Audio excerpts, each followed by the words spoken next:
नमस्कार छात्रों, आज के इस वीडियो में हम चर्चा करेंगे बहुपदों के लिए विभाजन एल्गोरिथ्म क्या है, विभाजन एल्गोरिथ्म क्या कहती है, बहुपद में बहुपद से भाग देने की विधि क्या है, किस तरीके से एक बहुपद में दूसरे बहुपद का भाग दिया जाता है, और साथ में कुछ हम अभ्यास प्रश्न लेंगे। तो आइए हम बहुपदों के लिए विभाजन एल्गोरिथ्म की बात करते हैं।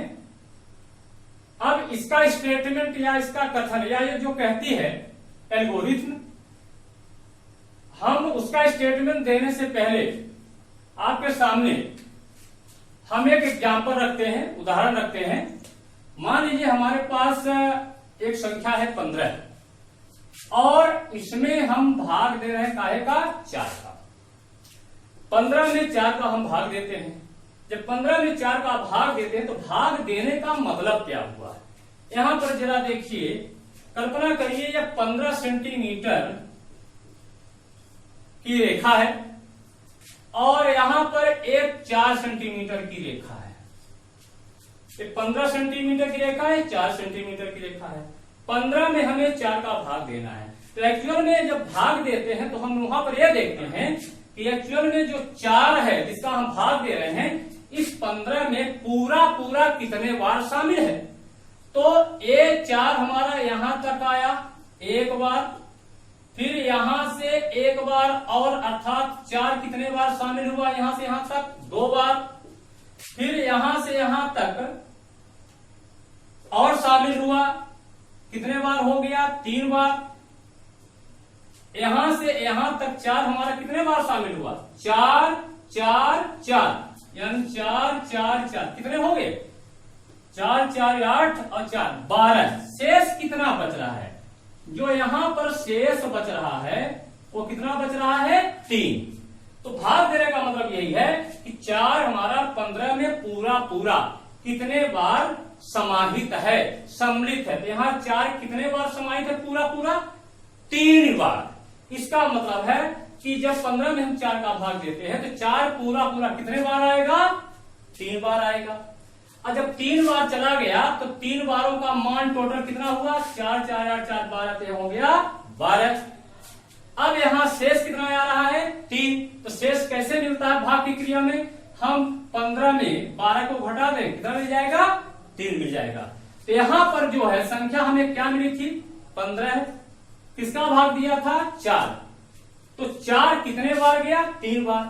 तो जब 4 3 बार जाता है तो यहाँ कौन सी संख्या आएगी, वही 3 का गुणा हम किसमें कर देते हैं, 4 में कर देते हैं। 4 तिहाई 12। तो भाग देने की जो मेरा तरीका है, अपन लोगों का तरीका है, हम लोग पहाड़ा टेबल पढ़ते हैं कि इतना बार पढ़ें कि 15 से ज्यादा न होने पाए। एक्चुअल में 15 से ज्यादा न होने का मतलब है कि 4 कितने बार जोड़े कि 15 से ज्यादा न हो, बार। तो 4 यहां 3 बार जोड़ने तो कितना आ रहा है, 12 आ रहा है। तो जब 4 को 3 बार जोड़ा जाता है, 4 धन 4 धन 4, तो यानी इसको लिखेंगे 12 आता है। तो 4 को 3 बार जोड़ने का मतलब है 4 गुणे 3, तो 4 तिहाई 12। इसका मतलब है 4 कितने बार जाएगा इसमें, 3 बार। 3 बार पूरा चला गया, शेष कितना बच रहा है, 3।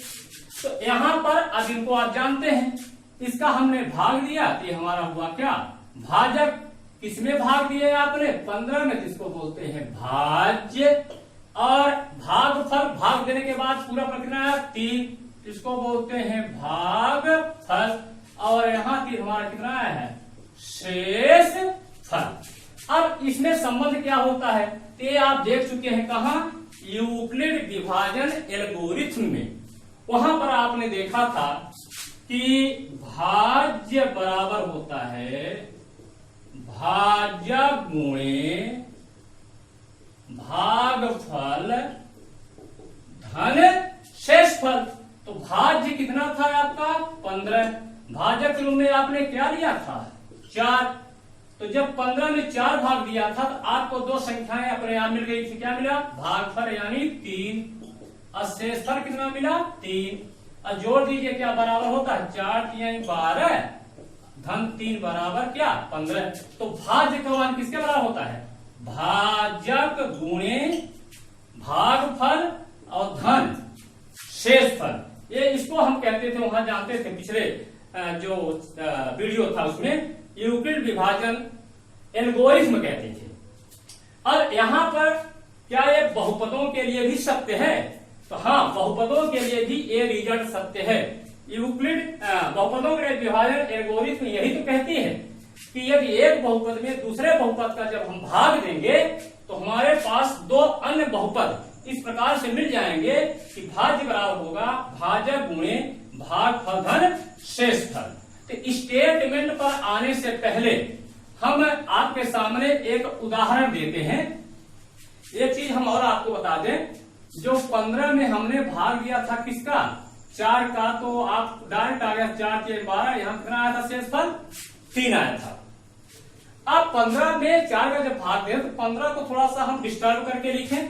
जरा देखिए 15 को हम लिख सकते हैं 4 धन 4 ऐसा कर दें, 8 धन 4 धन 3। जरा देखिए 8 4 12 3 15, इसको हमने फुटकर में लिख दिया।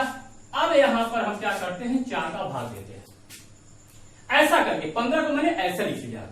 अब 4 को देखिए 8 में कितने बार भाग जाएगा, यानी 4 कितने बार समाहित है? 4 2 बार समाहित है। तो 4 दूना 8, घटा दीजिए तो कट जाएगा, तो क्या बचेगा? 0। आगे वाला उतार लीजिए तो क्या बचा? यहाँ 4, यहाँ कट गया, यहाँ क्या बचा? 4 धन 3। अब इस भाग का अगला पद क्या होगा? तो यहां पर देखिए प्लस के रूप में लिखा है, तो यहां भी हम कर देते हैं प्लस। अब 4 का 4 में कितने बार भाग जाएगा? 1 बार जाएगा। 4 एकम 4, यहां फिर कटा दीजिए तो यहां माइनस हो जाएगा, कट जाएगा ये जी। और यहाँ क्या बचेगा? 3। अब देखिए 3 जो हमारा है वो 4 से छोटा हो गया, तो क्या 4 का भाग 3 में जाएगा? कभी नहीं जाएगा, क्योंकि 3 4 से छोटा है। तो भाग की प्रक्रिया हमारी यहीं पर रुक जाती है। और इसको जोड़ लीजिए, 2 धन 1 बराबर कितना हुआ? 3 हुआ। तो 3 ये वही है जो यहाँ आया था, कोई अलग से संख्या नहीं आई है। अब 15 को ही मैंने फुटकर करके लिखा, यहाँ लिखा, यहाँ लिखा, यहाँ लिखा। किया क्या? पहले इसमें भाग दिया, फिर भाग देने के बाद फिर प्लस है तो यहाँ हमने क्या लिखा? प्लस। फिर इसको उतारा, उतारने के बाद फिर हमने 4 में 4 का भाग कितने बार गया? 1 बार गया। और इसके बाद शेष कितना बचा? 3 बचा। अब 3 में 4 का भाग तो नहीं जाएगा, इसका मतलब ये हमारा शेषफल हुआ। अब 2 धन 1 बराबर 3, ये हमारा क्या हुआ? भाग। ठीक यही तरीका, यही विधि अपनाई जाती है कहाँ? बहुपद में बहुपद से भाग देने में। आइए मैं एक एग्जांपल लेता हूं आपको समझाने के लिए, इसके बाद मैं अपने प्रमेय पर आऊंगा। मान लीजिए हमने ले लिया x³ minus 2x² plus 5x और प्लस 3। ये हमारे पास एक बहुपद है और इस बहुपद में हमसे ये कहा जा रहा है कि आप x-2 का भाग दे दीजिए। किसका भाग? x-2 का। अब भाग देंगे कैसे? जैसे भी आपको बताया गया था संख्या में, तो भाग देने का तरीका ये है कि इस बहुपद का जो पहला पद है, इस पहले पद में हम जिसका भाग देना होता है उसके पहले पद का भाग दे दीजिए आप। यानी पहला पद क्या है? x⁻3। इसका पहला पद क्या है? x। इसमें काट दीजिए, तो काटेंगे तो यहाँ x⁻3 का मतलब है x कितने बार? 3 बार। और यहाँ x कट जाए, कितना आएगा? x²। तो जब पहले पद में इस भाजक के पहले पद का आपने भाग दिया तो x² आया। इसका मतलब है कि इसका भाग इसमें कितने बार जाएगा? x² बार जाएगा। तो जब x² बार जाता है तो हम लोग करते क्या है? इसका इसमें क्या कर देते हैं? गुणा। और ये हमारे भागफल का पहला पद मिल गया। ध्यान रखिएगा, इसमें इसके पहले पद का भाग दीजिए। भाग देने कितना आया? x²। ये हमारे भागफल का पहला पद हुआ, अर्थात इसका भाग कितने बार गया? x², x⁻2 बार गया। जब x⁻2 बार गया तो इसका इसमें क्या कर दें? गुणा कर दें। तो x² का x-2 में गुणा कर दें। अब गुणा जो आएगा यहाँ लिख देंगे, x² है, x क्या हो जाएगा? x⁻3। x² का 2 में गुणा करेंगे क्या आएगा? -2x²। गुणा करके मैंने यहाँ लिख दिया। अब क्या करेंगे? इसको घटाएंगे, इसमें से इसको घटाएंगे तो घटाने पर क्या होता है? चिन्ह बदल जाता है। ये धन है तो ऋण हो जाएगा, ऋण है तो क्या हो जाएगा? धन। ये क्या हो गए? कट गए। शेष अब हम सरल कर लेंगे। देखिए यहाँ पर धन है 2x² है, यहाँ पर -2x² है, ये भी कट गया। धन और ऋण दोनों बराबर है, बचा कितना 5x धन 3। अब 5x धन 3 में फिर से भाग देना है, किसका देना है x-2 का। x-2 का कितने बार भाग जाएगा, इसके लिए जो एक पहला पद है 5x, इस 5x में इसका हम भाग दे दें, तो जब भाग दे तो हमको यह पता चलेगा कि भागफल का अगला पद क्या होगा, अर्थात इस बार कितने बार भाग जाएगा। तो इसमें 5x में इसका भाग कट गया, तो कितने बार भाग जा रहा है 5 बार, तो अगला पद हमारा होगा भागफल का क्या 5 होगा। अब 5 का यहां क्या रखेंगे, 5 का इसमें गुणा कर दीजिए, तो 5 का जब हम गुणा कर देंगे x-2 में कितना जाएगा 5x, अब 5 दूना 10, यानी हमको रखना कितना है 5x-10, यहां हो जाएगा 5x-10। अब घटा दे, घटाने कुछ नहीं बढ़ा जाते हैं, माइनस हो जाएगा, ये प्लस माइनस है तो क्या हो जाएगा प्लस, ये तो कट गए, और धन 10 और धन 3 कितना बचा 13। अब देखिए ये अचर बहुपद है, इसकी घात कितनी है 0 है, इसकी घात कितनी है 1 है, अर्थात ये इससे छोटा हो गया है, तो अब इसका भाग इसमें नहीं जाएगा, तो भाग की प्रक्रिया हमारी यहीं पर क्या होती है समाप्त होती है। तो यहां पर ये मेरा क्या मिला, इसको अपन लोग बोलते हैं भागफल, ये जो था इसको क्या बोलते हैं भाज, ये हमारा क्या आया है शेषफल, ये हमारा क्या है भाजक। अब भविष्य में इनका हम संकेत देंगे, इसको हम बोलेंगे क्या px, इसको भाज्य को बोलेंगे इसको हम बोलते हैं px, इसका भाग देना है इसको क्या बोल देंगे, हमारे संकेत हम क्या दे देते हैं gx, ये भी बहुपद ये भी बहुपद, इसका नाम दिया px, इसका नाम दिया gx।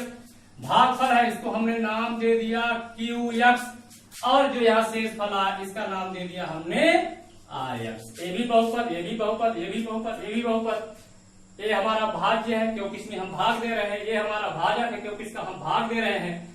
इसका भाग देने पर कितना मिल रहा है हमको x² + 5, इसको हम बोलते हैं भागफल, और शेष कितना बच रहा है 13। शेषफल, भागफल, भाज्य और भाजक में संबंध क्या होता है, आइए देखते हैं। संबंध ये होता है कि भाज्य बराबर होता है भाजक गुणे भागफल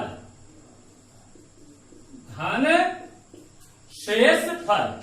इसका मान इसके मान के बराबर होता है। आप चेक कर लीजिए ना, भाजक कितना था बताइए आपका x-2, भागफल कितना आया है x² धन 5, शेषफल कितना है जरा देखिए, ये हमारा आया है 13। अब इसका गुणा करें, पहले इसका गुणा करते हैं, x का x² में गुणा होगा तो क्या आएगा x घात 3, x का 5 में करेंगे तो क्या जाएगा 5x, इसका काम समाप्त। अब 2 का भाग देंगे गुणा करेंगे, -2 का x² -2x², -2 का धन 5 में तो माइनस प्लस माइनस 5 दूना 10 धन 13, यहाँ आ गया x घात 3 -2x², घटते हुए क्रम लिखें घातों को, फिर यहाँ 5x है तो यहाँ जाएगा 5x और -10 धन 13, यहाँ आ गया 3।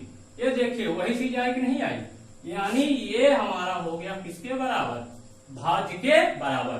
तो भाजक गुणे भागफल धन शेषफल का मान किसके बराबर होता है भाज्य के बराबर होता है। ये चीजें आपने पूर्णांकों में भी देखा था और ये बहुपदों में भी ये लागू होता है। यहाँ पर विभाजन एल्गोरिथम यही तो कहती है कि बहुपदों में भी ये संबंध सत्य होता है, अर्थात भाज्य बराबर होता है भाजक गुणे भागफल धन शेषफल। अब इसी को ये विभाजन एल्गोरिथम संकेत के माध्यम से कहती है। यहाँ पर देखिए px है, क्या यहाँ पर भाज्य के स्थान पर px, भाजक को हमने क्या संकेत दिया gx डॉट, भागफल हमारा क्या है qx, और शेषफल कितना है हमारा 13 आया था, 13 को हम क्या लिखते हैं rx। यही जो संबंध है, यही कथन है किसका विभाजन एल्गोरिथ्म का। किसके लिए? बहुपदों के लिए, जहां पर यहां या तो RX आपका क्या होगा? शून्य होगा। यहाँ बहुपद का जब भाग देते हैं तो शेषफल हो सकता है शून्य भी हो या शून्य नहीं होगा, तो घात जो होगी किसकी? RX की, वो GX जिससे हम भाग दे रहे थे उसके घात से क्या होगा? कम होगा। तो इसको हम कहते हैं विभाजन एल्गोरिथ्म। किसके लिए? बहुपदों के लिए। अब हम देखते हैं कि विभाजन एल्गोरिथ्म का स्टेटमेंट क्या है। तो विभाजन एल्गोरिथ्म कहती है कि दिए गए बहुपद PX और शून्येतर बहुपद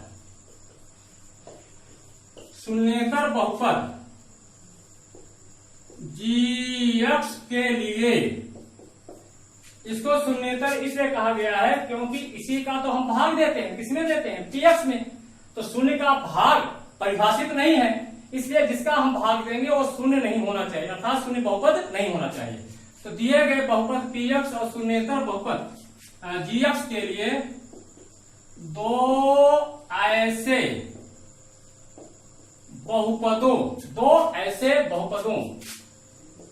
QX और RX का अस्तित्व होता है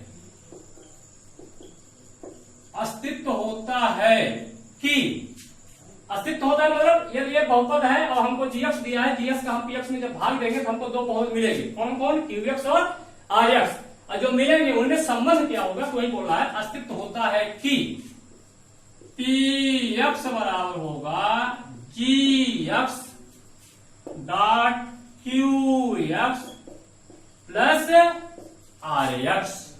इनके बारे में क्या कहता है कि ये कैसे होंगे? कहता है जहां RX शून्य होगा अर्थात शेषफल, ये शेषफल है, अर्थात शेषफल क्या होगा? शून्य होगा। और शेषफल यदि शून्य नहीं है तो इसकी घात जिस बहुपद से भाग दे उसकी घात से क्या होगा? कम होगा। या घात RX छोटा होगा, घात किससे? GX से। यहां पर मैं GX का भाग दे रहा हूं। किसमें दे रहा हूं? PX में। भागफल क्या आ रहा है? QX। शेषफल क्या हो रहा है? RX। तो जो RX है या तो शून्य होगा शेषफल, या RX की घात GX की घात से क्या होगी? कम होगी। अर्थात शब्दों में कहें, शब्दों में भाज्य बराबर भाजक गुणे भागफल धन शेषफल, यह संबंध होता है। अर्थात शब्दों में बहुपद के लिए ध्यान रखिएगा, ये बहुपद के लिए, हालांकि संख्याओं में भी लागू होता है। बहुपद के लिए क्या होता है? भाज्य बराबर होता है भाजक गुणे भागफल धन शेषफल। ये जो स्टेटमेंट है इसी को हम कहते हैं क्या? विभाजन एल्गोरिथ्म, या एल्गोरिथ्म का जो हिंदी है उसे हम कहते हैं कलन विधि। तो जब एक बहुपद का दूसरे बहुपद में हम भाग देते हैं तो भाग देने के लिए भी देखिए एग्जाम्पल मैंने दिखाया था कि कई चरण हम लेते हैं। पहले इसमें भाग, फिर इसमें भाग, फिर इसमें भाग, फिर इसमें भाग, फिर लास्ट में क्या बनता है? शेषफल। ये जो विभिन्न चरणों का मैंने अनुसरण किया था, पालन किया था, इन चरणों को ही कहा जाता है कलन विधि या एल्गोरिथ्म, चाहे वो संख्याओं में हो या बहुपदों के लिए हो। अब हम एक प्रश्न लेते हैं, प्रश्न को ध्यान से पढ़िए। बहुपद 3x² minus x³ minus 3x plus 5 को x माइनस 1 माइनस x² से भाग दीजिए और विभाजन एल्गोरिथ्म की सत्यता की जांच कीजिए। एल्गोरिथ्म की सत्ता की जांच का मतलब वही है कि भाज्य बराबर भाजक गुणे भागफल धन शेषफल होता है कि नहीं। ध्यान रखिएगा, इससे भाग देना है, ये हमारा भाजक है। किसमें भाग देना है? इसमें भाग देना है, ये हमारा भाज्य है। तो आइए हम इसको सॉल्व करते हैं। यहां लिख सकते हैं दिया है। क्या है ये? भाज्य। भाज्य क्या दिया हुआ है? 3x² minus x³ minus 3x plus 5। ध्यान रखिए, इसको हम मानक रूप में लिखेंगे। मानक रूप तब कहलाता है जब बहुपद को घटते हुए, बहुपद की घात को घटते हुए क्रम लिखिए या बढ़ते हुए क्रम में लिखिए। तो हम लोग घटते हुए क्रम में लिखते हैं, तो सबसे बड़ी घात के पद को पहले लिखेंगे। इसको लिख लेते हैं माइनस x³ के बाद इससे कम अर्थात 2 घात वाला पद ये है, एक धनात्मक है तो प्लस करके लिखेंगे 3x²। ये हमारा है 3x²। इसके बाद माइनस 3x, इसके बाद प्लस 5। ये हो गया मेरा मानक रूप में। भाजक कितना दिया है? जिसका भाग देना है वो भाजक हो गया। तो भाजक हमारा है x माइनस 1 माइनस x²। इसको भी हमें मानक रूप में लिखना है, तभी तो भाग की प्रक्रिया आरंभ होगी। तो यहाँ पर x घाते 2 का पद सबसे बड़ा पद है, तो ये आ जाएगा माइनस x²। x घाते 2 के बाद x घात 1 वाला पद यहाँ कितना है? प्लस x है, और यहाँ पर है -1। तो ये भी हो गया हमारा मानक रूप में। अब इस बहुपद में इस बहुपद का क्या देंगे? भाग। तो भाग का तरीका जो है यहाँ है x³ plus 3x² minus 3x plus 5। भाग हम दे रहे हैं, भागफल को हम यहाँ भी लिखते हैं और ऊपर भी लिखते हैं लाइन खींच करके। तो हम ऐसा कर रहे हैं कि यहाँ लिखते हैं minus x² plus x minus 1। अब भाग देने का तरीका क्या है? भाग, इसका भाग पहली बार कितने बार जाएगा, अर्थात इसमें कितने का हम गुणा करें कि इसके बराबर हो जाए। तो हम करेंगे क्या? ये जो पहला पद है, इस पहले पद को पकड़ लेते हैं और इसके पहले पद को पकड़ लेते हैं, तो इसमें इसका हम पहले भाग देंगे। तो भाग हमने दे दिया, तो भाग माइनस माइनस प्लस हो जाएगा। x घाते 3 है, यहाँ x घाते 2 है, तो 2 तो निकल गया, कितना बचा? x। इसका मतलब है कि पहली बार भाग कितना जाएगा? x बार जाएगा। यानी भाग फल का जो पहला पद होगा वो क्या होगा? x होगा। अब पहला पद तो पता चल गया कि x होगा। यहाँ क्या लिखेंगे? इसी x का इसमें क्या कर दीजिए? गुणा कर दीजिए। तो x का जब गुणा करेंगे माइनस x² धन x माइनस 1 में क्या बचेगा? यहाँ देखिए x का माइनस x² में तो आ जाएगा माइनस x³। फिर x का करेंगे x में तो x² होगा, तो x² का पद उसके नीचे लिखना है प्लस, तो x²। फिर x का गुणा करेंगे माइनस 1 में, तो माइनस 1x लिख सकते हैं यहाँ, माइनस 1x या सिर्फ x। अब घटा दीजिए, तो घटाने में चिन्ह क्या करेंगे? बदलेंगे। तो यहाँ क्या होगा? एक माइनस है तो क्या हो जाएगा? प्लस। घटा रहा हूं, इसमें इसको घटा रहा हूं तो घटाने से चिन्ह बदल जाते हैं। ये माइनस क्या हो जाएगा? प्लस है तो माइनस, ये माइनस है तो क्या हो जाएगा? प्लस। तो ये तो कट गया। जो बचा उनको हम उतारते हैं।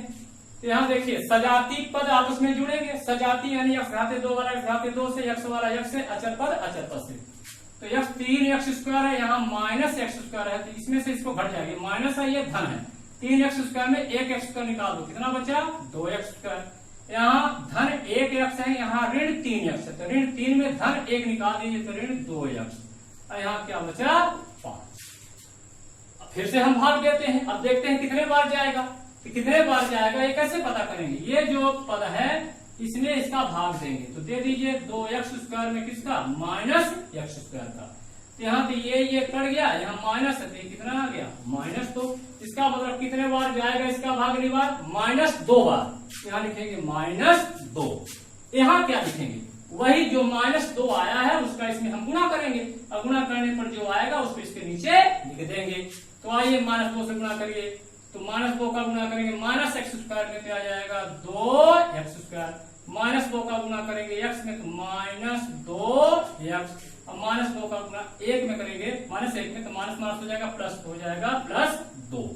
अब घटा दीजिए, तो घटाने में चिन्ह बदलेगा। ये प्लस है तो माइनस होगा, ये माइनस है तो प्लस होगा, ये प्लस है ये माइनस होगा। तो इनको आप ब्रैकेट में लिख दीजिए, यहाँ भी लिख सकते हैं कोष्टक में, यहाँ लिख दीजिए।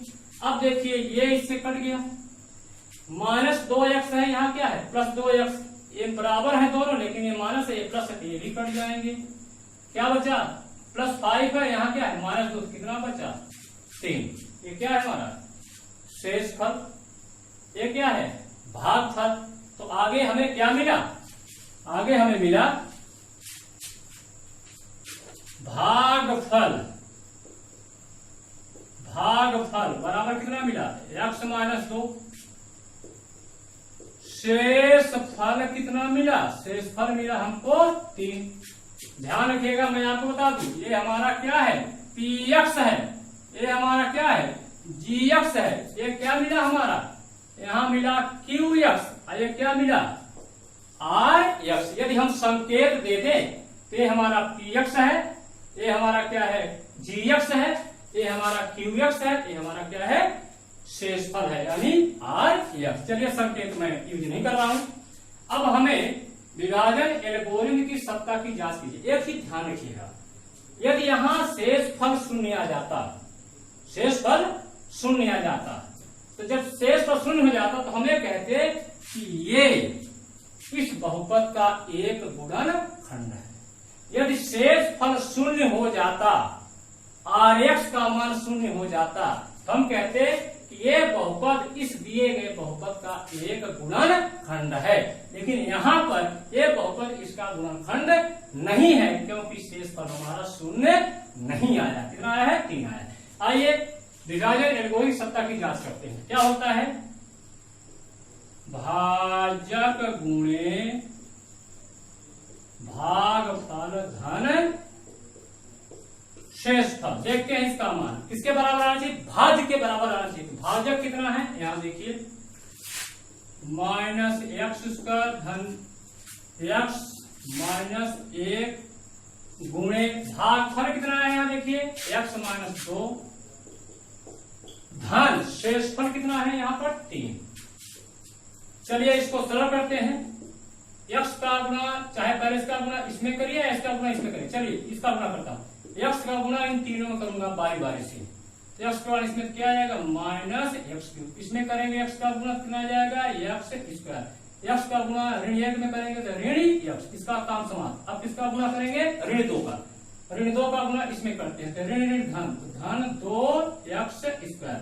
ऋण 2 का गुणा धन x में तो ऋण 2x, और ऋण 2 का गुणा ऋण 1 में तो धन 2 और धन 3। ये आ गया x घात -x3। यहाँ देखिए 2x² है, यहाँ x² है, यहाँ 1 है, यहाँ 2, कितने हो गए? 3x²। और यहाँ -1x है, यहाँ -2x है, कितना हो गया? -3x, और 2 धन 3 बराबर कितना हो गया? 5। जरा देखिए वही चीज है, -x³ + 3x² -3x + 5। ये क्या था? मेरा भाज्य था, यही तो भाज्य था। यानी भाजक गुणे भागफल धन शेषफल बराबर कितना हुआ? भाज्य। अतः हम क्या कहेंगे? अतः विभाजन एल्गोरिथम की सत्यता सिद्ध होती है या प्रमाणित होती है? सिद्ध होती है या प्रमाणित होती है। आज के वीडियो में इतना ही, मिलते हैं अगले वीडियो में।